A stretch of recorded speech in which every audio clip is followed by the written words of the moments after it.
قال الله تبارك وتعالى في القرآن المجيد والفرقان الحميد: يا أيها الذين آمنوا قوا أنفسكم وأهليكم نارا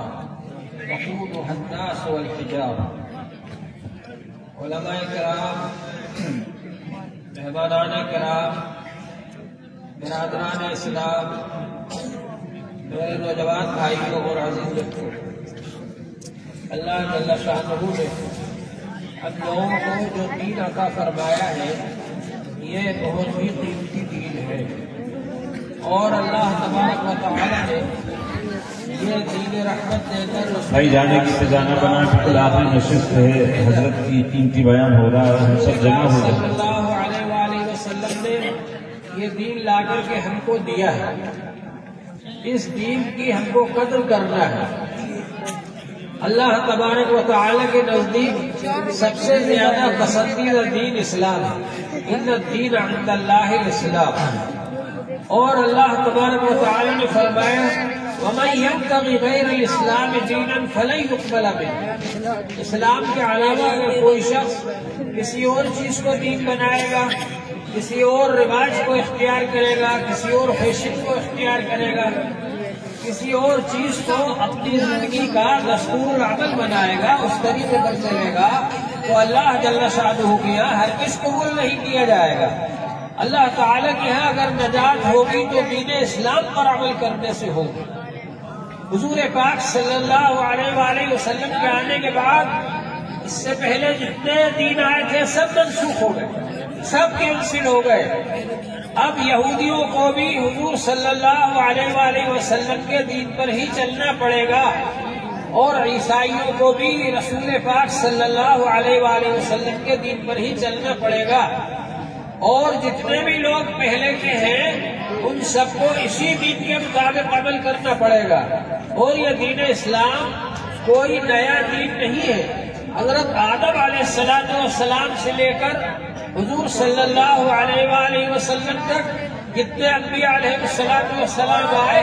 سب دین اسلام کا ہی پیغام دیتے رہے۔ اس لیے یہ دین نیا دین نہیں ہے کہ کوئی یہ کہے کہ صاحب ہمارا دین پرانا ہے اس کو مان لو، تمہارا دین تو نیا ہے۔ یہ دین حضرت آدم علیہ السلام لے کر آئے جو کہ تمام انسانوں کے ابا ہے۔ اس لیے ہم کو اس دین کو ماننا ہے۔ ہمارے اوپر یہ ذمہ داری ہے کہ ہم خود بھی اس دین پر عمل کر کے جہنم سے بچیں، اپنے بچوں کو، اپنی بیویوں کو، اپنے گھر والوں کو، اپنے خاندان والوں کو، اپنے پڑوسیوں کو، اپنے ساتھ رہنے والوں کو، اپنے شہر میں رہنے والوں کو ہم یہ بتلائیں کہ دین اسلام اتنا جامع ہے جس کے اندر پیدائش سے لے کر موت تک کے بارے میں بتلایا گیا ہے۔ دین اسلام کتنا کامل اور مکمل ہے، دین اسلام کتنا آسان ہے، جس کے بارے میں رسول پاک صلی اللہ علیہ وآلہ وسلم نے فرمایا: ان الدین یسر، دین آسان ہے، دین ایسا ہے کہ اگر اس پر آپ عمل کرو گے دنیا میں بھی کامیابی ہوگی، آخرت میں بھی کامیابی ہوگی۔ اور یہ کوئی ہم عقیدت کی وجہ سے نہیں کہہ رہے بلکہ اس پر عمل کیا، صحابہ کرام نے عمل کیا۔ یہ صرف کوئی نظریہ اور فارمولہ نہیں ہے، جیسا کہ ریفارمر ہوتے ہیں، اصلاح کرنے والے ہوتے ہیں قوم کے، وہ ایک فارمولہ پیش کرتے ہیں، کچھ دنوں کے بعد ان کو پتہ چلتا ہے تو غلط تھا، پھر دوسرا فارمولہ پیش کر دیتے ہیں۔ دین اسلام اللہ کا بھیجا ہوا قانون ہے جو قیامت تک کے آنے والے انسانوں کے لیے آیا ہے، لہذا قیامت تک کے آنے والے انسان اسی وقت کامیاب ہو سکتے ہیں جب تک کہ وہ اس دین پر عمل کرتے رہے۔ تو اللہ جل شانہ نے یہ دین ہمارے لیے بھیجا ہے، اس کے کمال کو ہم ظاہر کریں، اس کے آسان ہونے کو ہم ظاہر کریں، اس میں کیا کیا خوبیاں ہیں اس کو ہم ظاہر کریں لوگوں کے سامنے، اور صرف زبان سے ظاہر نہ کریں بلکہ عملی طور پر لوگوں کو بتلائیں۔ ہمارا سب سے بڑا جرم یہ ہے کہ ہم دین اسلام کو لے کر کے بیٹھے ہوئے ہیں لیکن ہم کو خود پتہ نہیں ہے کہ دین اسلام کیا ہے، ہم کو خود پتہ نہیں ہے کہ دین اسلام کی کیا خوبیاں ہیں، دین اسلام کے کیا کمالات ہیں، دین اسلام کی کیا اچھائیاں ہیں۔ ہمارے بہت سارے بھائی جو کہ کہنے کے لیے نام سے مسلمان ہیں، لیکن جب ان کو کوئی بہکاتا ہے اور جب ان کو کوئی برگلاتا ہے اور کہتا ہے کہ ارے تم کہاں اس دین کو لیے بیٹھے ہو، یہ ہمارے ساتھ آ جاؤ، ہماری فیشن سب سے اچھی، ہمارا طریقہ سب سے اچھا، ہمارے رسم و رواج سب سے اچھے، ہمارا دین سب سے اچھا، تو ہمارے مسلمان بھائی بھی ان چیزوں کے اوپر رائل بہانے لگتے ہیں۔ افسوس کی بات ہے یہ، حضور پاک صلی اللہ علیہ وآلہ وسلم نے ہم کو یہ دین لا کر کے دیا، اور ہماری ذمہ داری ہے کہ ہم اس دین پر ایمان رکھیں۔ ایمان کا مطلب یہ ہے ہم یہ سمجھیں کہ نجات کا ذریعہ صرف یہی دین ہے، کامیابی کا ذریعہ صرف یہی دین ہے، اس پر ہم کو یقین ہونا چاہیے، ایمان ہونا چاہیے ہمارا۔ آج موجودہ دور کے اندر سب سے بڑا مسئلہ ہمارا یہ ہے کہ ہمارے بچوں کو، بچیوں کو مرتد بنایا جا رہا ہے، ان سے ایمان چھینا جا رہا ہے، ان سے دین کو چھینا جا رہا ہے، ان کو دوسری چیزوں کی طرف لگایا جا رہا ہے۔ ابھی تک تو یہ تھا کہ چند لوگ جو اسکولوں کالجوں میں پڑھتے تھے ان کے دماغ کے اندر شک شبے بٹھا دیے جاتے تھے اور وہ ان کو آ کر کے لوگوں کے سامنے بیان کرتے تھے، لیکن علماء کرام اگر اس کا جواب دے دیا کرتے تھے تو اس کا حل ہو جایا کرتا تھا۔ لیکن اب تو صورتحال یہ ہے کہ پورے کے پورے معاشرے کے اندر اس بات کی کوشش کی جا رہی ہے کہ مسلمان دین پر قائم نہ رہیں، اور اس کے لیے مشنریاں لگی ہوئی ہیں، اس کے لیے ان کے پاس مال و دولت ہے، اس کے لیے ان کے پاس اقتدار اور حکومت ہے، اس کے لیے ان کے پاس میں لوگ ہیں جو کہ اس کی کوشش کر رہے ہیں کہ مسلمانوں کو دین سے کیسے پلٹا جائے، مسلمانوں کو دین سے کیسے ہٹایا جائے، اور ہم لوگ آنکھیں بند کر کے سو رہے ہیں، ہم غفلت کی زندگی گزار رہے ہیں، ہمیں اس کا احساس نہیں ہے کہ یہ ارتداد کی جو لہر چل رہی ہے، جو لوگوں کو مرتد بنایا جا رہا ہے، گمراہ کیا جا رہا ہے، اس کا کیا علاج ہے؟ حضرت ابوبکر صدیق رضی اللہ تعالیٰ عنہ جب حضور پاک صلی اللہ علیہ وآلہ وسلم کی وفات ہو گئی، اس وقت حضرت ابوبکر صدیق رضی اللہ تعالیٰ عنہ ہوش و حواس میں تھے۔ صحابہ اکرام اتنے سچے پکے عاشق تھے کہ ان کو رسول پاک صلی اللہ علیہ وسلم کے دم کا جو پہاڑ ٹوٹا ان کے اوپر، اس کو برداشت نہیں کر پائے، کوئی بیٹھے کا بیٹھے ہی رہ گیا، اس کو محسوس نہیں ہو رہا ہے کہ قریب سے کوئی گزر رہا ہے، سلام کر رہا ہے۔ حضرت عمر رضی اللہ عنہ تلوار لے کر میدان میں آ گئے اور یہ فرمایا جو کہے گا کہ رسول پاک صلی اللہ علیہ وآلہ وسلم کی وفات ہو گئی میں اس کا سر قلم کر دوں گا۔ ایسے نازک وقت کے اندر حضرت ابوبکر رضی اللہ عنہ ہوش و حواس میں تھے، انہوں نے صحابہ کرام کو جمع کیا اور جمع کر کے صحابہ کرام کے سامنے یہ آیت پاک پڑھی، وَمَا مُحَمَّدٌ إِلَّا رَسُولٌ أَفَإِن مَاتَ أَوْ قُتِلَ انقلبتم عَلَىٰ أَعْقَابِكُمْ۔ محمد صلی اللہ علیہ وسلم ایک رسول ہی تو ہیں، اگر ان کی وفات ہو جائے یا ان کو شہید کر دیا جائے کیا تم ایڑیوں کے بل پلٹ جاؤ گے؟ حضرت عمر رضی اللہ عنہ کہتے ہیں مجھے ایسا لگا کہ آیت پاک آج ہی نازل ہوئی، حالانکہ وہ آیت پاک غزوہ احد کے موقع پر نازل ہوئی تھی، جبکہ منافقوں نے، کافروں نے یہ جھوٹی افواہ پھیلانی تھی کہ حضور پاک صلی اللہ علیہ وآلہ وسلم نعوذ باللہ شہید کر دیے گئے۔ تو حضرت ابوبکر رضی اللہ تعالیٰ عنہ نے فرمایا من کان یعبد محمدا فإن محمدا قد مات ومن کان یعبد اللہ فإن اللہ حی لا یموت۔ جو شخص محمد صلی اللہ علیہ وآلہ وسلم کی عبادت کرتا ہو وہ جان لے کہ ان کی تو وفات ہو گئی، لیکن جو شخص اللہ جل شانہ کی عبادت کرتا ہے وہ جان لے کہ اللہ زندہ ہے اور ہمیشہ زندہ رہے گا۔ یعنی حضور پاک صلی اللہ علیہ وآلہ وسلم ہم کو وہ دین دے کر کے گئے ہیں جو کہ زندہ ہے اور ہمیشہ زندہ رہے گا، یہ کوئی فارمولہ اور نظریہ نہیں ہے۔ اس پر سوالات صحابہ کرام نے عمل کیا اور عمل کر کے کامیاب ہو کر کے دکھایا کہ دیکھو دین پر عمل کرنے سے کیسے عزت ملتی ہے، دین پر عمل کرنے کی وجہ سے کیسے کامیابی ملتی ہے، دین پر عمل کرنے کی وجہ سے کیسے اللہ کی مدد آتی ہے، یہ سب وہ دکھا کر گئے۔ اور آج بھی اگر کوئی دین پر عمل کرے تو اللہ تعالیٰ کی رحمت اس کو ڈھانپ لیتی ہے، اللہ کی مدد اس کے اوپر آتی ہے۔ اس لیے اس دین کی حفاظت کرنا یہ ہم سب کی ضروری ہے۔ دین کی حفاظت کا طریقہ ایک تو یہ ہے کہ دینی مدارس قائم کیے جائیں، دینی مدارس کا ساتھ دیا جائے، دینی مدارس کا تعاون کیا جائے۔ کمی کوتاہی سب میں ہوتی ہے، اس میں کمی کوتاہی نہیں ہوتی۔ کیا اسکولوں میں کیا کیا نہیں ہوتا ہم نہیں جانتے، لیکن اس کے باوجود ہم اپنے بچوں کو اسکولوں میں بھیجتے ہیں۔ تو مدرسوں کے اندر ہم کو یہ کوشش کرنا چاہیے کہ جو دینی تعلیم دی جا رہی ہے وہ اپنے بچوں کو دینی مدرسوں میں بھیجے اور مدرسوں کا تعاون کرے، ان کی مدد کرے اور ان کی خبرگیری کرے۔ دینی مدرسوں کے اندر جو علماء کرام کام کر رہے ہیں، یہ دین کی حفاظت کر رہے ہیں، دین کی خدمت کر رہے ہیں، دین کا کام کر رہے ہیں، ہماری بچوں کو، ہماری نئی نسل کو یہ آئندہ کے لیے دین پر قائم رہنے کے لیے تیار کر رہے ہیں۔ ہمارے ماں باپ نے ہماری فکر کی، اس کا یہ نتیجہ ہے کہ آج ہم مسلمانوں کی شکل میں نظر آ رہے ہیں۔ ہم نے اگر ان بچوں کی فکر نہیں کی تو یہ بچے آئندہ دین پر کس طرح قائم رہ سکیں گے، اس کے بارے میں کچھ نہیں کہا جا سکتا، کیونکہ چاروں طرف سے اغوار ہے، چاروں طرف سے کوشش ہے کہ کس طرح سے ان کو دین سے پلٹا جائے، کس طرح سے ان کو دین سے ہٹایا جائے، کس طرح سے ان کو مرتد بنایا جائے، اور اس پر ہم کوئی غور کرنے کے لیے تیار نہیں،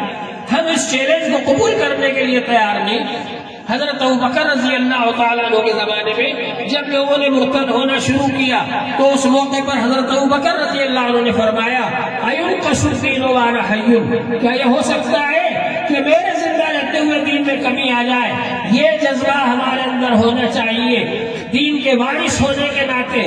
حضرت ابوبکر رضی اللہ عنہ رسول پاک صلی اللہ علیہ وآلہ وسلم کی وفات کے بعد خلیفہ بنے، اور انہوں نے اس چیلنج کو قبول کیا، جو کہ اس وقت لوگ مرتد ہو رہے تھے۔ ایک طرف جھوٹے نبی کھڑے ہو گئے تھے جو نبوت کا دعویٰ کر رہے تھے، ایک طرف لوگ زکوٰۃ دینے سے انکار کر رہے تھے۔ حضرت ابوبکر رضی اللہ تعالیٰ عنہ نے اس چیلنج کو قبول کیا اور مرتد لوگ جو ہو رہے تھے، جو جھوٹے نبی کھڑے ہو گئے تھے، ان سے بھی مقابلہ کیا انہوں نے، اور جو زکوٰۃ کا انکار کر رہے تھے ان سے بھی مقابلہ کیا۔ آج اس دین کے اوپر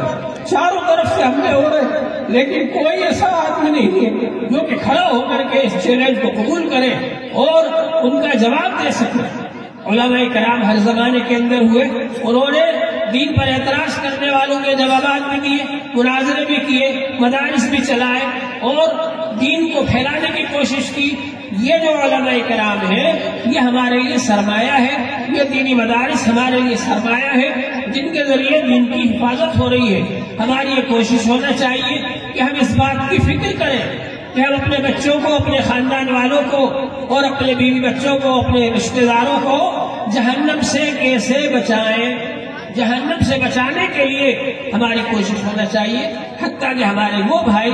جو کہ ہمارے پڑوس میں رہتے ہیں، ان کو ہم نے نہیں بتایا کہ دین کیا ہے، ان کو ہم نے نہیں بتایا کہ ہم اذان کیوں دیتے ہیں اور اذان کا کیا مطلب ہوتا ہے، نماز کیوں پڑھتے ہیں اور نماز کا کیا مطلب ہوتا ہے، ان کو آج تک ہم نے نہیں بتایا۔ ہم ان کے پڑوس میں رہ رہے ہیں، ان کے ہاتھ کا کھا رہے ہیں اور ان کے ساتھ تجارت کر رہے ہیں، ان کے ساتھ سفر کر رہے ہیں، لیکن ہم کو احساس نہیں ہوتا۔ اگر ہم نے بتایا ہوتا تو وہ ہمارے دین سے نفرت نہیں کرتے، ہم لوگوں سے نفرت نہیں کرتے، آج وہ بھی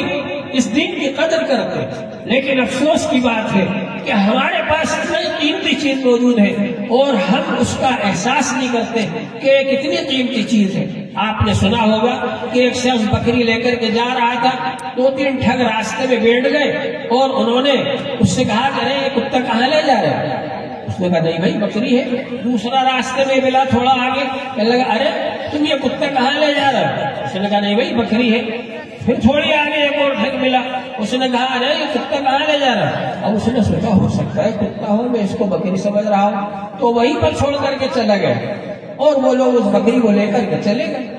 تو دین اسلام اتنا قیمتی ہے لیکن لوگ اس پر اعتراض کرتے ہیں اور ہمارے سامنے یہ ظاہر کرتے ہیں کہ یہ دین تمہارا جو ہے یہ کامل نہیں ہے، تمہارا دین ناقص ہے۔ دور حاضر کے اندر جو کہ ترقی کا دور ہے، سائنسی دور ہے، اس دور میں تم ترقی نہیں کر سکتے جب تک کہ تم دین اسلام کو نہ چھوڑ دو۔ حالانکہ دین اسلام نے ہی ہم کو بتایا کہ سائنس کیا ہے۔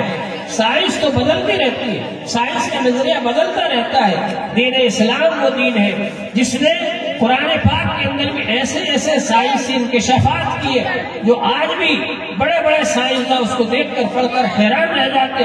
کہ ہم نے ساری زندگیاں کھپا کر ہم جس نتیجے پر پہنچے 1400 سال پہلے قرآن پاک کے اندر وہ چیز نازل کر دی گئی اور وہ موجود ہے۔ تو بہرحال اللہ جل شانہ نے ہم کو دین عطا فرمایا ہے، اگر ہم اس کی قدر نہیں کریں گے، آج آپ دیکھیے جا کر کے یورپ کے اندر، وہ یورپ جو کہ کسی زمانے میں جہالت کا مرکز تھا، لیکن پھر انہوں نے علم حاصل کیا، سائنس میں ترقی کی، لیکن ان کا وہ سائنس میں ترقی کرنا بیکار تھا، اس لیے کہ ان کے پاس دین اسلام نہیں تھا۔ آج وہ سائنس کے ذریعے ریسرچ کر کے، تحقیقات کر کے دین اسلام کی طرف آ رہے ہیں۔ جن لوگوں کی فیشنوں پر ہم رال بہاتے ہیں اور ان کی فیشن اختیار کرنے کے بعد ہم یہ سوچتے ہیں کہ ہم بہت ترقی یافتہ ہو گئے، وہ لوگ آج دین اسلام کی طرف آ رہے ہیں سائنس کے ذریعے ریسرچ کر کے، تحقیقات کر کے،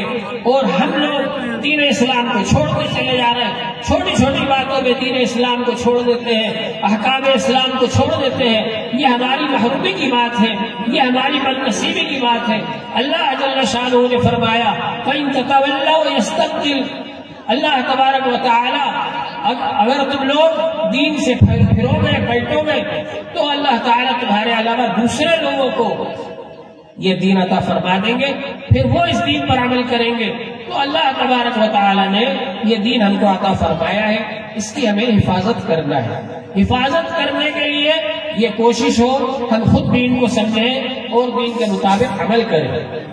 اور اپنے بچوں کو دینی تعلیم دلائیں تاکہ وہ دین پر قائم رہے، اور اسی طرح سے اس بات کی کوشش ہو کہ ہم یہ دین دوسروں کو بتائیں، اس میں جو محاسن ہیں، کمالات ہیں، خوبیاں ہیں، وہ ہم دوسروں کو بتائیں تاکہ وہ لوگ ہمارے دین پر اعتراضات نہ کریں، اور ہمارے مسلمان بھائی بھی اگر وہ جان لیں کہ ہمارے دین میں کیا کیا کمالات ہیں، کیا کیا خوبیاں ہیں، تو وہ بھی اس دین پر بصیرت کے ساتھ میں عمل کریں گے۔ اللہ تعالیٰ نے فرمایا ادعو الی اللہ علی بصیرۃ انا ومن اتبعنی، حضور پاک صلی اللہ علیہ وآلہ وسلم کی زبان سے کہلوایا کہ میرا طریقہ یہ ہے کہ میں اللہ کے دین کی طرف دعوت دیتا ہوں بصیرت کے ساتھ۔ بصیرت جب تک نہیں ہوگی داعی کے اندر تو وہ مدعو بن جائے گا، اس لیے بصیرت ہونا ضروری ہے، اور بصیرت ہوگی دین کے پڑھنے سے، دین کو سمجھنے سے، دین پر عمل کرنے سے بصیرت حاصل ہوگی۔ صحابہ کرام نے حضور پاک صلی اللہ علیہ وآلہ وسلم سے دین کو سیکھا۔ اصحاب صفہ ہر وقت حضور صلی اللہ علیہ وسلم کے دروازے پر پڑے رہتے تھے، چبوترے پر پڑے رہتے تھے، کہیں سے کوئی کھانا آ گیا کھا لیا، اور ورنہ اسی فکر میں ہے کب کون سی آیت نازل ہو رہی، کب کون سی حدیث حضور پاک صلی اللہ علیہ وآلہ وسلم بیان فرما رہے ہیں، اس کو لکھ رہے ہیں، اس کو یاد کر رہے ہیں، دوسروں کو بتا رہے ہیں۔ اس کے علاوہ جو صحابہ کاروبار کرتے تھے انہوں نے بھی باریاں لگا رکھی تھی۔ حضرت عمر رضی اللہ عنہ کہتے ہیں میں نے ایک انصاری صحابی سے باری لگا رکھی تھی، ایک دن میں دکان پر بیٹھوں گا، تجارت کروں گا، تم جا کر رسول پاک صلی اللہ علیہ وآلہ وسلم کی خدمت میں بیٹھنا اور علم حاصل کرنا، اور دوسرے دن میں جاؤں گا حضور پاک صلی اللہ علیہ وآلہ وسلم سے علم حاصل کروں گا، اور تم دکان پر بیٹھنا اور تجارت کرنا، اور پھر یہ نہیں کہ تم نے جو سیکھ لیا وہ تم عمل کر لو، میں نے جو سیکھ لیا وہ میں عمل کر لوں، نہیں، بلکہ تم نے جو سیکھا ہے وہ مجھے سکھا دو، اور میں نے جو سیکھا ہے وہ میں تم کو سکھا دوں گا۔ اس طرح سے صحابہ کرام نے دین کو بھی چلایا، دنیا کو بھی چلایا، دنیا کا کام بھی کیا، دین کا کام بھی کیا۔ آج ہم لوگ حالیہ ہم کو دنیا سے بالکل فرصت نہیں ہے، ہم لوگ بالکل غافل ہو چکے ہیں دین سے، دین کی کوئی پرواہ نہیں ہے، دین کو کوئی نقصان پہنچا رہا ہے، دین کے اندر کوئی کمی آ رہی ہے، دین پر کوئی حملے کر رہا ہے، ہمارے بچوں کو کوئی مرتد بنا رہا ہے، اس کی ہم کو کوئی پرواہ نہیں ہے۔ ہم لوگ تو بس غافل ہیں اور کھانے کمانے میں لگے ہوئے ہیں، رات دن یہی ہے کہ بس کھانا کیسے، کمانا کیسے، اسی میں لگے ہوئے ہیں، بجائے اس کے کہ ہم دین کی پرواہ کرتے ہیں۔ ہم ایک وارث ہونے کے ناطے رسول پاک صلی اللہ علیہ وسلم کے اس دین کی حفاظت کرتے ہیں کہ آج ہم اس دین کے وارث ہیں۔ ہمارے بڑوں نے اگر یہ دین ہم تک نہیں پہنچایا ہوتا تو آج ہم دین پر قائم نہیں رہ سکتے تھے۔ آپ کو معلوم ہوگا کہ اسی ہندوستان کے اندر جب انگریز لوگ مسلط ہوئے تھے تو انگریز نے یہ اعلان کیا تھا، لارڈ میکالے نے، ہم اس کی کوشش کریں گے کہ ہندوستان میں پیدا ہونے والا نوجوان رنگ اور نسل کے اعتبار سے ہندوستانی ہو، لیکن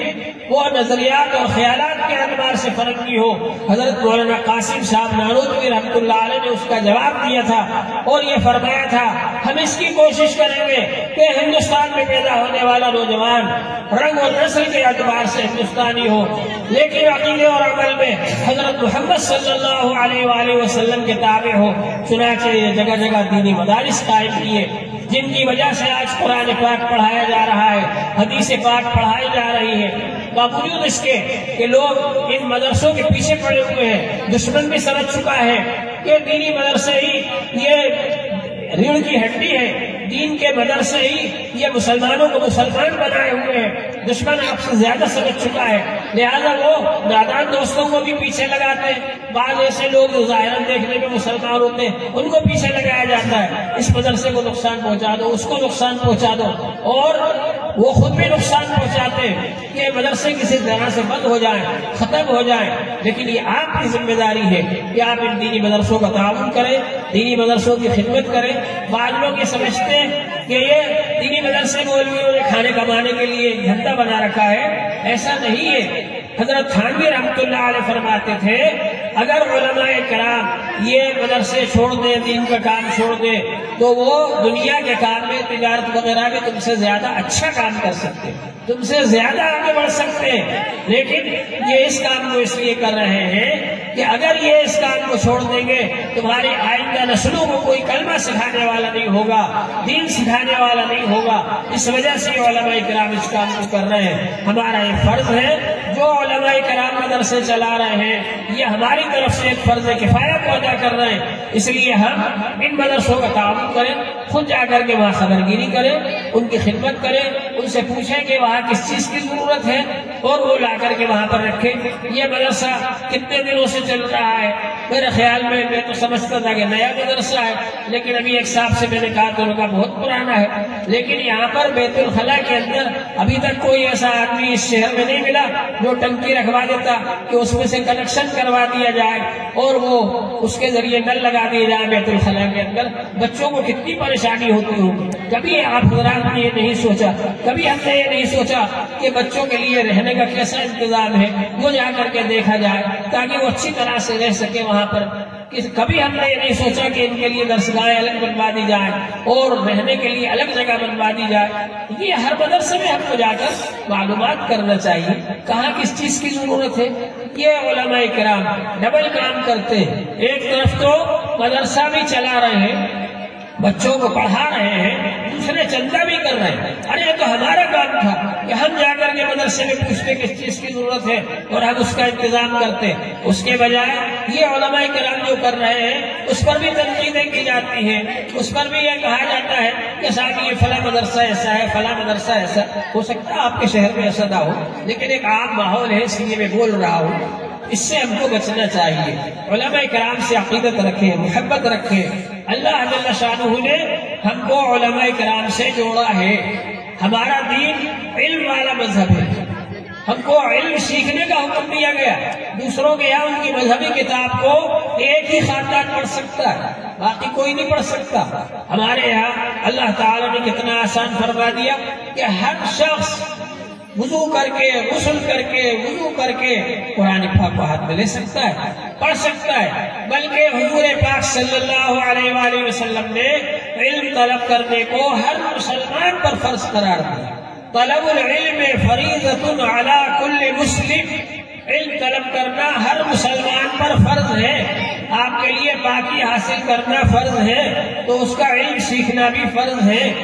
ایک صاحب نے مجھ سے پاکی کے مسائل پوچھے، میں نے بتایا تو کہا اچھا ایسا ہے، میں نے تو بہت سو کو بتا دیا۔ میں نے کہا جب تم کو خود معلوم نہیں تھا کیوں بتایا تم نے؟ پاکی کے مسائل معلوم نہیں، نماز کے مسائل معلوم نہیں، کون سی چیزیں ایسی ہیں جن سے نماز مکروہ ہوتی ہے، کون سی چیزیں ایسی ہیں جن سے نماز فاسد ہوتی ہے، روزہ کن چیزوں سے مکروہ ہوتا ہے، کن چیزوں سے فاسد ہوتا ہے، حج کن چیزوں سے مکروہ ہوتا ہے، کن چیزوں سے فاسد ہوتا ہے، بالکل معلوم نہیں۔ نماز پڑھے جا رہے ہیں، بچپن میں جو سکھا دی دیکھا دیکھی اٹھک بیٹھک لگا رہے، روزہ دیکھا دیکھی رکھ رہے۔ اسی طرح سے جتنے اہم کام ہیں دوسروں کو دیکھ کر کے کر رہے ہیں، سیکھ کر کرنا ہے۔ علماء کرام سے سیکھو۔ حضرت عمر رضی اللہ عنہ بازار میں جاتے تھے، جو لوگ دکان پر بیٹھے ہیں ان سے پوچھتے تھے تم نے تجارت کے مسائل سیکھ لیے؟ نہیں سیکھے؟ فرماتے تھے جاؤ مسجد میں علماء کرام کے پاس بیٹھو، پہلے تجارت کے مسائل سیکھو، اس کے بعد پھر آنا دکان پر بیٹھنا۔ ہم لوگوں کا حال یہ ہے اگر شادی کا موقع آتا ہے بڑی بوڑھی عورتوں کے پاس جاتے ہیں اور ان سے پوچھتے ہیں کہ اماں جان، دادی جان، نانی جان، اپنے خاندان میں کون کون سی رسمیں ہوتی تھی ہمیں بتاؤ تاکہ ہم بھی کریں۔ ارے بھائی، علماء کرام کے پاس جاؤ اور ان سے پوچھو کہ نکاح کرنے کا کیا طریقہ ہے، اور جو طریقہ وہ بتائیں اس طریقے سے نکاح کرو۔ حضور پاک صلی اللہ علیہ وآلہ وسلم نے فرمایا ان اعظم النکاح برکتاً ایسرہ مؤونہ، سب سے زیادہ برکت والا نکاح وہ ہے جو سب سے زیادہ آسان طریقے پر ہو۔ ہر شخص شادی کے خط پر لکھتا ہے شادی مبارک، مبارک کب ہوگی؟ جبکہ آسان طریقے پر کیا جائے۔ تو ہماری یہ کوشش ہونا چاہیے کہ ہم جو دین ہے اس دین کی روشنی میں زندگی گزاریں، دین کے مطابق عمل کریں۔ ہم اللہ تعالیٰ نے ہم کو دین عطا فرمایا ہے، روشنی عطا فرمائی ہے، نور عطا فرمایا ہے۔ قرآن پاک کو اللہ نے نور کہا ہے کہ نور ہم نے تم کو دیا، روشنی ہم نے تم کو دی۔ جو شخص ٹارچ لے کر کے جا رہا ہے اس کو نظر آئے گا ادھر کانٹا پڑا ہوا ہے، ادھر پتھر پڑا ہوا ہے، ادھر گڑھا ہے، تو اس سے بچ جائے گا۔ اور جو شخص اندھیرے میں جا رہا ہے اس کا پاؤں کانٹے پر بھی پڑ سکتا ہے، اس کا پاؤں گڑھے میں بھی گر سکتا ہے، اس کا پاؤں ٹھوکر بھی لگ سکتی ہے پتھر سے۔ تو اسی طرح سے دین کی روشنی میں جب آپ عمل کریں گے تو آپ کا عمل صحیح ہوگا، اللہ کی نظر میں بھی صحیح ہوگا، بندوں کی نظر میں بھی صحیح ہوگا۔ آج ہم لوگوں کے اعمال کتنے خراب ہو گئے، بندوں کے حقوق بھی ہم ادا نہیں کرتے، اللہ کے حقوق بھی ادا نہیں کرتے۔ یہ سب کب ادا ہوں گے؟ جبکہ آپ کے پاس علم ہوگا، جبکہ آپ کے پاس اخلاص ہوگا، جبکہ آپ کے پاس ایمان ہوگا۔ موجودہ دور کے اندر سب لوگ کوشش کر رہے ہیں آپ کو بے ایمان بنانے کی، کیونکہ وہ لوگ بھی بے ایمان ہیں، تو وہ چاہتے ہیں جیسے ہم بے ایمان ہیں ایسے سب بے ایمان بن جائیں۔ لیکن اگر آپ کے پاس ایمان ہے، اس ایمان کی وجہ سے آپ ساری دنیا کو راحت پہنچا سکتے ہیں، آرام پہنچا سکتے ہیں، دین رحمت میں ان کو لا سکتے ہیں، دین کی دعوت دے سکتے ہیں۔ ایمان آپ کے پاس ہونا چاہیے۔ ایمانداری والی زندگی کو ہر آدمی پسند کرتا ہے۔ آپ کتنا ہی بڑا بے ایمان ہو، اس سے اگر آپ پوچھیں گے وہ یہ کہے گا نہیں صاحب ایماندار لوگ اچھے ہوتے ہیں، تو ایماندار بننا کیوں نہیں چاہتا؟ اللہ تبارک و تعالی نے ہم سے فرمایا یا ایھا الذین آمنوا، اے ایمان والو، قوا انفسکم واہلیکم نارا، اپنے آپ کو بھی اور اپنے خاندان والوں کو بھی جہنم کی آگ سے بچاؤ۔ وقودھا الناس والحجارہ، اس کا ایندھن انسان اور پتھر ہے۔ انسان بھی جائیں گے جہنم میں، اور جن پتھروں کی عبادت کی جاتی تھی، پوجا کی جاتی تھی، ان کو بھی داخل کیا جائے گا، ان پتھروں کو بھی، تاکہ جو ان کے عبادت کرنے والے ہیں وہ سمجھ لیں کہ جب یہ بھی یہاں موجود ہیں تو یہ ہم کو جہنم سے کیسے بچا سکتے ہیں۔